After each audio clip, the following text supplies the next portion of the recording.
నుంచి పెన్షన్లు పెంచుతారట. ఏప్రిల్ నుంచి 2026 ఏప్రిల్ నుంచి పెన్షన్లు పెంచే ఆలోచన ప్రభుత్వం చేయబోతున్నదట. ఇప్పుడు 2000 పెన్షన్ 4000 అన్నాడు వృద్ధాప్య పెన్షన్. వికలాంగుల పెన్షన్ 4000 నుంచి 6000 అన్నాడు. అంతేనా? Subject to correction. సో ఈ పెన్షన్ల పెంపు అట ఏప్రిల్ నుంచి చేసే అవకాశం ఉందట. వెలుగులో రాసింది మరి వార్త. అమలు చేసేందుకు రాష్ట్ర ప్రభుత్వం కార్యాచరణ. ఎంత పెంచితే ఎన్ని నిధులు అవసరమో లెక్కలు తీస్తున్న ఆర్థిక శాఖ. రాష్ట్రంలో వృద్ధాప్య, వితంతు, దివ్యాంగ సహా మొత్తం పెన్షన్దారులు 44 లక్షల మంది ఉన్నారు.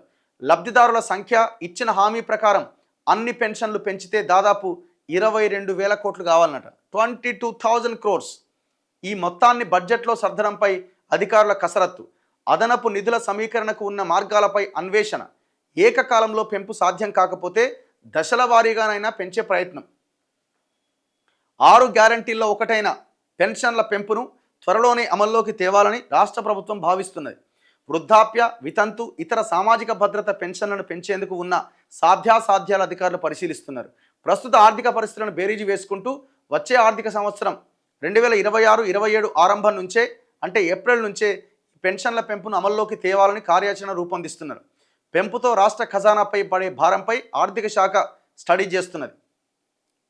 2025-26 బడ్జెట్లో పెన్షన్ల కోసం ప్రభుత్వం సుమారుగా 11,635 కోట్లు కేటాయించింది.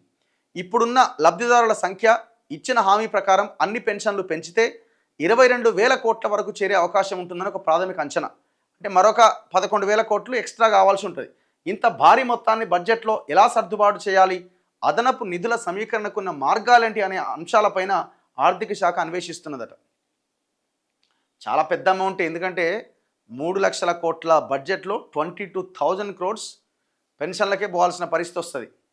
ఇప్పుడు నేనేమంటున్నానంటే, సరే ఇప్పుడు మీరు ఇచ్చిన హామీ నిలబెట్టుకోవాల్సిందే.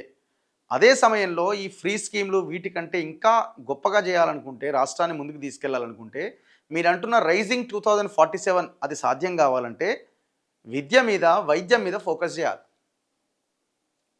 ఈ రెండింటి మీద ఫోకస్ చేస్తే ఒక కుటుంబానికి ఎంత లేదన్నా 1,00,000 రూపాయల పైన మిగులుతుంది.